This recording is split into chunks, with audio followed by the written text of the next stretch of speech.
Recording. Happy New Year, bitches. Is it happy? What is this?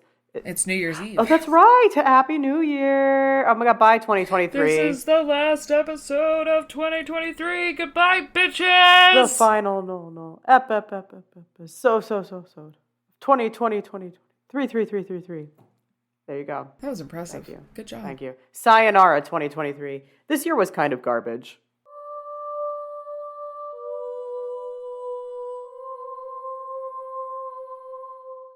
It was a dumpster fire. It was garbage. Actually, it's been several years in a row now. Yeah. So, here's the 2024. Four's my lucky number.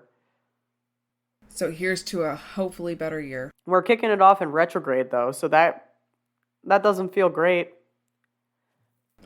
Doesn't feel great, so... Doesn't feel good. Does not feel good. Well, on that positive note, yeah, welcome back to Oddities, everybody. I'm Cassie. I'm Kelly. And welcome back to Strangetown, and thank you for listening this past year. Da-da-da-da-da-da. Hey!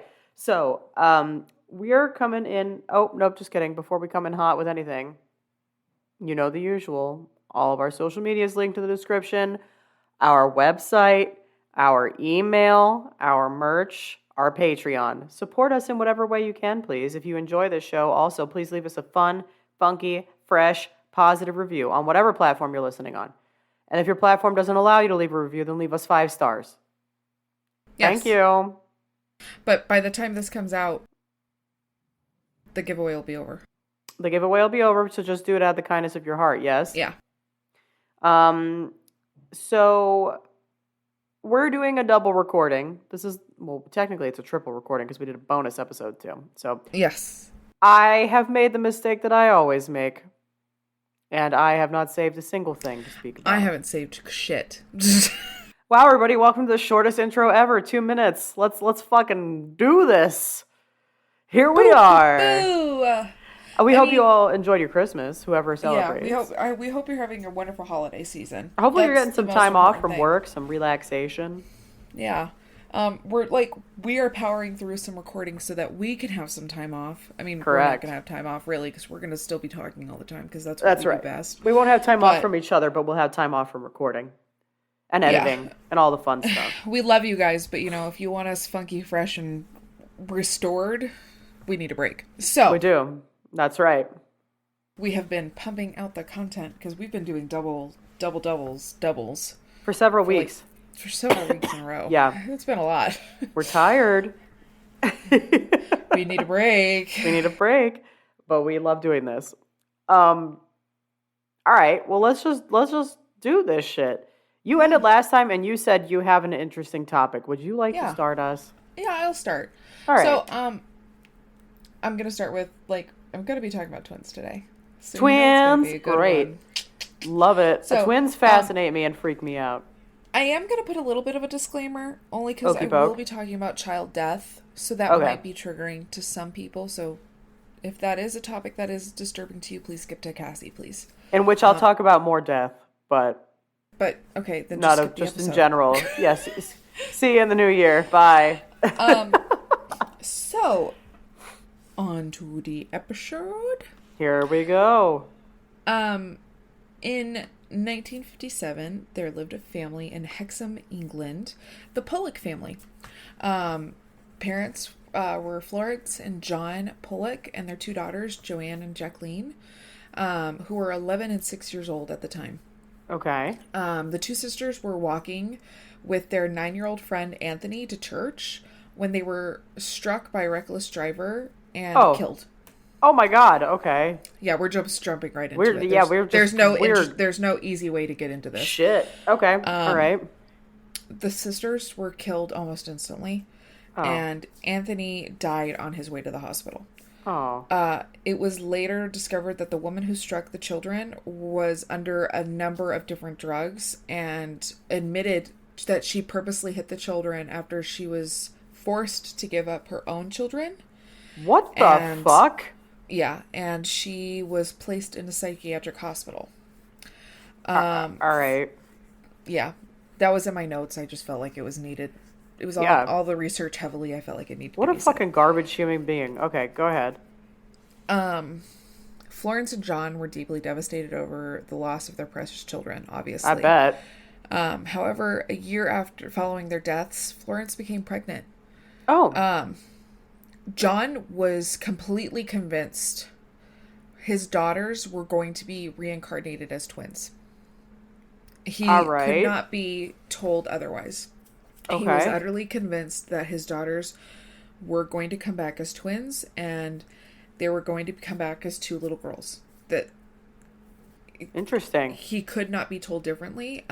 Joanna wasn't buying this, and refused to accept it. They were devout Catholics. Okay. And Catholics do not believe in reincarnation. And also, the doctors kept telling him that twins are very unlikely, and kept reassuring him that your wife is only pregnant with one baby. Am I sensing a surprise, bitch? In October of 1958, she gave birth to twins. Surprise, bitch. Okay, there it is. They were named Jennifer and Jillian. Florence denied for several years that the twins were reincarnated, though. She's like, no, it's not just having a freaky coincidence, but they're not. They are not reincarnated. And she denied this for several years. They are not the spirits of our two lost daughters, despite the overwhelming evidence that they definitely could be.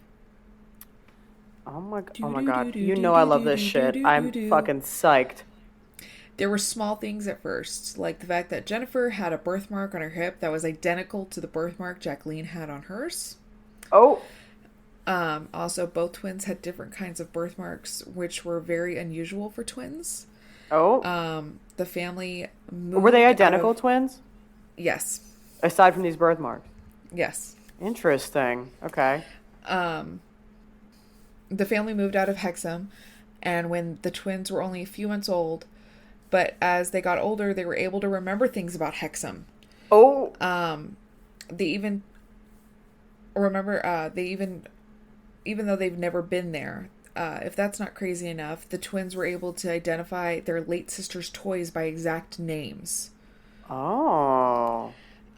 Even though Florence had hid away all of their late daughter's toys, they even asked for the toys by name. They played with them the exact same way that their previous daughters did. They were even able to state the toys came from Santa Claus, which was true. Interesting. All of that, along with the fact that their personalities matched their sisters in so many different ways, it was truly bizarre. It wasn't until the twins actually started talking about the car accident when Florence actually changed her mind. She overheard the twins playing a game where they were acting out the accident. And my God. Able to point to parts of the body where they were hurt and bleeding. The blood coming out of your eyes, that's where the car hit you, Jillian said to Jennifer, as she was holding her head on her lap. The twins also had big fears of cars when they were younger and often scary dreams about being hit by them. Wow, interesting. I love reincarnation shit, and kids are fucking freaky, and then you make them twins on top of it, and it's extra freaky. When the twins were about 5 years old, the memories of their past lives started to slowly fade away. However, Jillian ended up having a few visions later in life regarding a sandpit at home and the Wickham, and was able to accurately describe the house as surroundings. Jillian has never been to this house before, and it was the house that Joanna lived in at 4 years old. Interesting. There is some speculation about the case where people were adamant that the girl's older brother probably told them the stories about their sister's past. The theory that is not confirmed, even if he had told them about their past, it still doesn't solve the mystery of their birthmarks, their personalities, and how they did things, and their fear of cars. They also.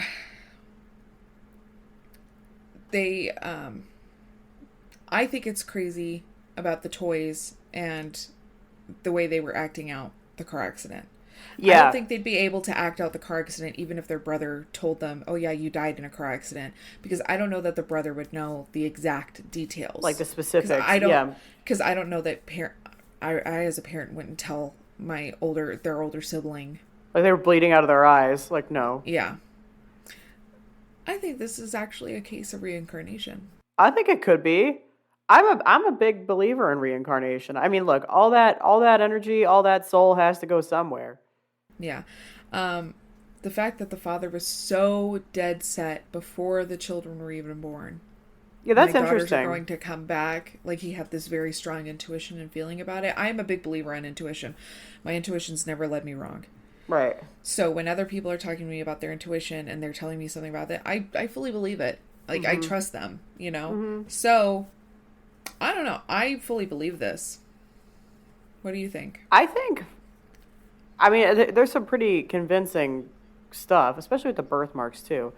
I Yeah. think it's pretty wild that the husband was like, "No, it's gonna be twins." The doctors were like, "No, there's one child in this," and then like, surprise. Surprise Also, what twins. could you fucking imagine? Like, oh, I'm just gonna give birth to one. It's like, surprise, here comes another. Oh, you have another baby. The death look I would give my husband. Oh my What did you fucking fucking god. do to me? You wish this on That look me. I would give the fucking doctors too, who reassured me it's one. Ugh. Um, but yeah, I think there's a lot of things to it. Then I think to myself, okay, are they looking for things because the husband was so adamant during the Yeah. pregnancy? Kids are very, they're sponges. So Yeah, how right. often did the dad talk about stuff? But the birthmarks too. The birthmarks, the and it is for me the retelling of the or reenactment, I guess, of the accident. I think is probably the biggest piece of evidence towards this because like no parent's going to sit there and be like, yeah, and your sister died and she had blood coming out of her eyes, and these are the places where they were hurt. Like, I don't think a parent's going to do that. Yeah. I don't think, like you said, the sibling would do it. A lot of the other things, like describing the house, stuff like that. Who knows in passing if the parents had mentioned certain things, whatever. But like, Who knows if they had photos of the right, house right. somewhere? You know what I mean? So if I'm going to look at anything from this, I'm going to look at them reenacting the accident, and I'm going to be like, yeah, that's pretty freaking wild. Yeah. I'm gonna look at the Also, the birthmarks toys' and the names. accident. And the fact that they knew it came from Santa Claus. And like and like the names specifically, because I guarantee that they picked like probably like kids pick like weird names for their shit, right? Like, Oh yeah.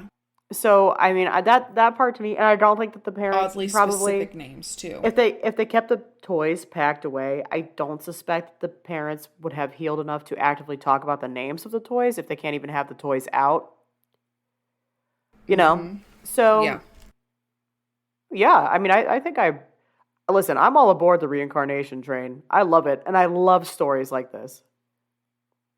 Well done. This was fun. And so the only thing that bothered me about this, I came across this topic on TikTok, and there were several articles that originally it was the girls were twins that had died and then came back as twins. Oh, okay. After extensive research, extensive actual, like, digging, they Yeah. were not originally twins, Okay. obviously, but they came back as twins. Mm-hmm. I kind of like that they came back as twins and they weren't. It would have been cool if it was twins then came back as twins, but I don't like the propaganda of twins dying, twins coming back. I didn't like the story grab on that. So if you have heard this story before and it was twins dying and twins coming back, that is not the truth. Yeah. I'm just going to debunk that right now for y'all. At all. Interesting. So, heads up on that.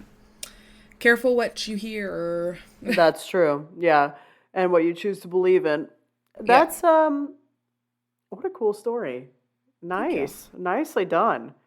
I am also talking about death, but mine's more of an abstract concept and a strange occurrence that I think most of us are familiar with. This is from Cousin Caitlin. Thank you, Cousin Caitlin. Thank you, Cousin Caitlin. This is the death in threes phenomenon. Fucking love this. Let's go. So, in the United States alone, it's said that a person dies every 11 seconds. Damn. In that same time I'm going to be thinking about that all day. In that same time span, about 20 people have died worldwide.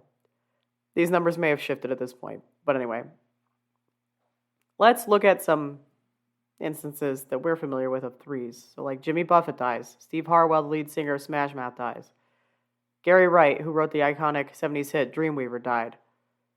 And then, like, that trio kind of struck a chord with some people on social media, saying, like, oh, it's the rule of threes, you know, whatever. Some people who, like, and I don't think that this rule, like, some people will say it doesn't really just apply to death, right? Like, the bad things come in threes. Anna used to, you know, she said that on the podcast, I think, a couple times. I like to kind of believe that because then it's like there's an end in sight. Yeah. But I've heard two things. It could come in threes or it could come in seven.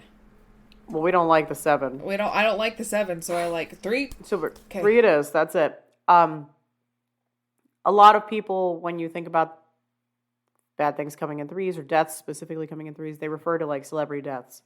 Another well-known instance is 2009. You had Michael Jackson and Farrah Fawcett same day, and then Ed McMahon the day before. In 2016, there was Alan Thicke and Carrie Fisher, followed by musician George Michael, all within a 10-day span. And pop culture likes to kind of make this into like a storyline.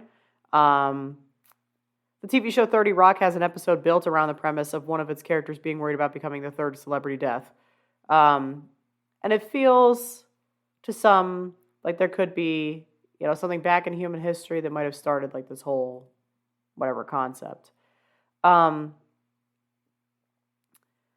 The persistence of this belief is actually kind of difficult to explain because the case for it is actually kind of easily demolished. If this were the case, like, you know, every recurrent phenomenon must come in threes. All we need to do is wait for a third one to occur, you know? Like, two things will happen. I could just as easily say good things happen in threes, like bad things. You know, if Michael Jackson hadn't died, we'd just wait for a third celebrity. Like, I remember when Michael Jackson died, and actually it was Michael Jackson and Billy Mays died the same day. Billy Mays too, yeah. So yeah, right. We could go farther back in time, right? It's like I mentioned, there was David Carradine, Ed McMahon, Farrah Fawcett. Let's see. There's the death in threes claim is actually relatively empty and pretty flexible in two senses. Not only is the time frame unspecific, but also so is the definition of celebrity if we want to look at this just occurring in celebrities, right? But that's not the case. And I mean, if we want, we could play the same game with like U.S. senators and sexual peccadillos. We've got Craig, Vitter, and Ensign. We could play it with governors, Spitzer, McGreevey, and Sanford. And if there aren't three yet, we can loosen the constraints around this model and lengthen the time spans. If there's more than three, we can tighten it and say, oh, it's shorter time spans, but it's groups of threes. So the tendency to want to hold on to the three connection is strong in like kind of a lot of areas of life. And you might say, like, why? There is kind of a sort of, I suppose, number mysticism associated with three. Like, three is the first odd prime number. The triangle is a stable shape. In our base 10 system, the fraction 1/3 is 0.33333. Like, a second more compelling reason might be psychological, maybe deriving from the structure and limited complexity of our brains. So finding a pattern in random data is called apophenia. One example is noticing that the time on a clock is 11:11, but not caring or noticing if it was 11:12 when you looked. You know, and that's why people are like, it's 11:11, make a wish. Like, you know, people just choose to, we look for patterns. It's a double 11. When we recognize a pattern, we remember the hits and we forget basically the misses. And so some coincidence sticks in our mind. That's like me. I could say 629 is my angel number because a lot of times when I look at the clock, it's 629. And I think that's weird because that's my birthday. Yeah. You know, finding patterns in our surroundings is basically a second nature sort of survival tactic. If people are taught to be careful of snakes in the woods, they're going to be careful for the first sight of like some weird long stick in the grass, which is, you know, different from the norm. And maybe in the case of celebrity deaths, it comes down to the number involved, that it's three. Three is a sacred number. It's something we're familiar with. We come back to it over and over again, and it's everywhere. I mean, it's the Trinity in the Bible. It's, you know, a lot of times a church will have 3 points in the front, usually a center spire that's flanked by 2 lower points or spires or towers. Beyond religious references, there's the rule of threes applied in many facets of life, like lighter topics. There's the 3 Stooges, Goldilocks and the 3 Bears, the 3 blind mice. It's not a surprise, really, that 3 would be considered a significant number death-wise because we're, as a society, kind of fixated on 3s. Like I said, the Yeah. Holy Trinity. The Roman triumvirates, so we had Crassus, Pompey, and Caesar. The Russian Troika, Lenin, Trotsky, and Stalin. There's a rule of 3s in comedy, 3 fields in baseball, and during the George W. Bush administration, an axis of evil that consisted of Iran, Iraq, and North Korea. It's kind of this number that's transcendent enough that even some indigenous groups, like the Piraha of the Amazon and the Walpiri of Australia, are said to have an entirely practical number systems that are limited to 1, 2, and many. In such tribal groups that are small like this, death coming in 3s would be an unimaginable catastrophe. The rule of 3s can imply that something has a beginning, a middle, and an end. So basically, if you care to look for them, you're surrounded by 3s all the time.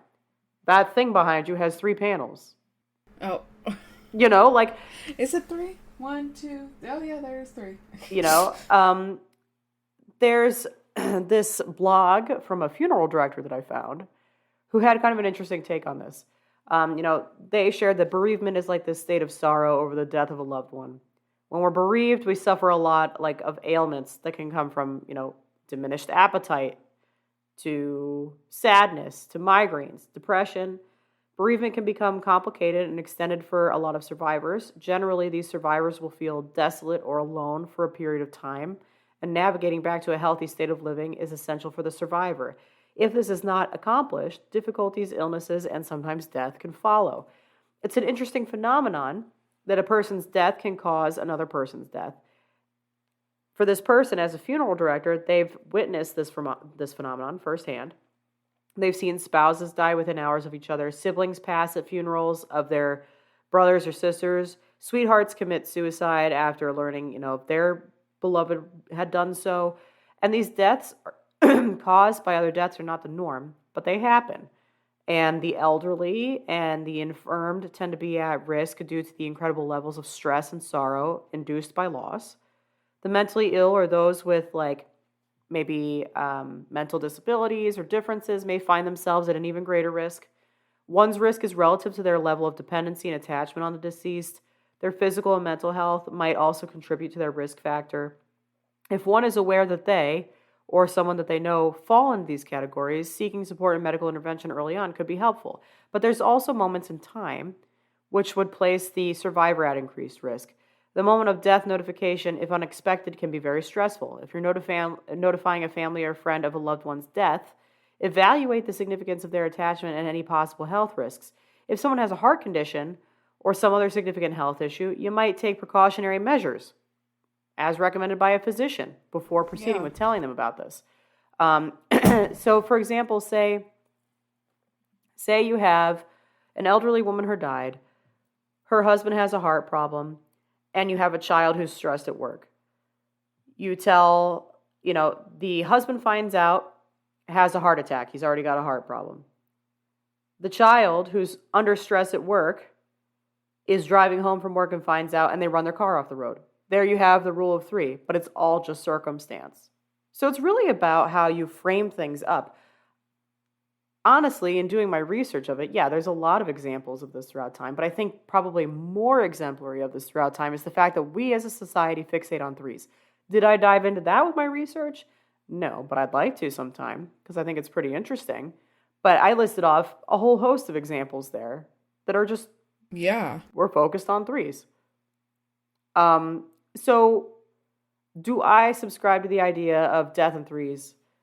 No. I subscribe to the idea that we happen to look for that pattern because I think that's how we're wired for some reason. What do you think? I think I subscribe to the joke of it. Yeah, you know what I mean? Because often I think there's a coincidence of more so of ironically, there's 2. Yeah. Because I've never noticed that there's actually a third. It's always. Does that make sense? Always and I feel like when a third happens, it's like, oh, well, there it is. It completes it. Yeah. And again, it's an okay, unspecified. We're done, Yeah, it's an unspecified length of time. That's the key. Yeah. But I just think it's a weird coincidence, more so of not. I think it's more so people go, oh, the third one, okay, we're done, as a comfort thing, not more so Yep. of a, you know what I Yeah. mean? So, okay, like, everything's done. Okay, but next week there's going to be 2 more deaths, and you're going to wait for a third to say, okay, it's done. Right, that's exactly it. Like You know? we like to wrap things in small, pretty packages that we can understand and wrap our minds around. Yeah. For I for think it's people, to help us, like, literally just process death. yeah. I mean, I think it's to help us process a lot of things. Yeah. And I think that the grouping things into three, given the patterns that we see of it throughout time, I think it's just a comfortable thing that we do.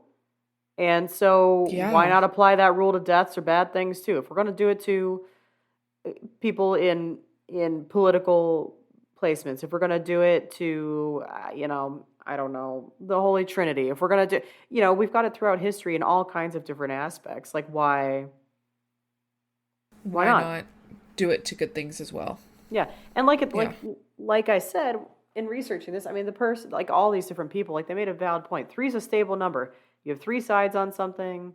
You've got, like I said, the three panels behind you. Like typically, if you stools require three legs, like it's like it's a stable number. It's a number we can wrap our minds around. It's small enough that there's an end in sight, big enough that it keeps it mysterious. Yeah. It's just kind of so. I don't know. I don't genuinely believe in the I phenomenon. don't. I think that we look for patterns, and I think that's a really natural thing for us to do. Like they said, in kind of the aspect of like through the lens of survival. Yeah, I have often somebody like I've heard people go, "Oh, okay, we're waiting for the third," and I was like, "Or we don't have to. Yeah, Like, right. why would we wait for something bad to happen? Like, Yeah, maybe we just don't." yeah. And you could be waiting, P.S., for a very long time. Like Yeah. it, like Like, like I was what are we saying, waiting for? this whole rule of threes thing, it doesn't have a definitive timeline. So basically, you can make it whatever you want to be. Yeah. Maybe you have, let's see, three bad things. Maybe your car breaks down. Then maybe you fail an exam at school. And then maybe you burn something you were cooking. There's your three. Like There's your bad things. Yeah. your other third thing could be, oh, you shrunk a shirt that you like when you were doing the wash. So which is it? Yeah. Is it What three or defines a four? bad thing? Yeah, what defines a bad thing? What is it? So it's just kind of like Is a a, paper cut a bad thing? yeah, like yeah, bad is in the eye of the beholder. Like it's like, Yeah. Stubbing my toe. Like, yeah. So I mean, thank you, cousin Caitlin. This was a very interesting topic to yeah. research, but like I think, frankly, we're just wired to look for it. Yeah. We And are. yeah, and that's what I've got on the rules of threes. It's a short one, but a sweet one, but a fun one. And if we're A interested as very to fun one. why the number three, I can try and do some research to it. Though I sincerely doubt there's anything in history that says we must hold three as the number. Like, but I could try and find some more instances if you guys are curious. But yeah, I I think that covers it though. Like, I mean, I mean, yeah. yeah. There's probably pretty endless examples of it throughout time. I mean, look, we even do like books in trilogy, the Lord of the Rings trilogy. There's the Hunger Yeah. Games trilogy. Like, like a lot of things are just in a trilogy. It's a nice, beginning, middle, end, like I said. But anyway, that's what we've got for you. This is a short one, but you know what? That's okay. Go enjoy time with family. Happy New Year. Get ready to go party if you're gonna do that. If you're gonna have a quiet night at home, that's cool too.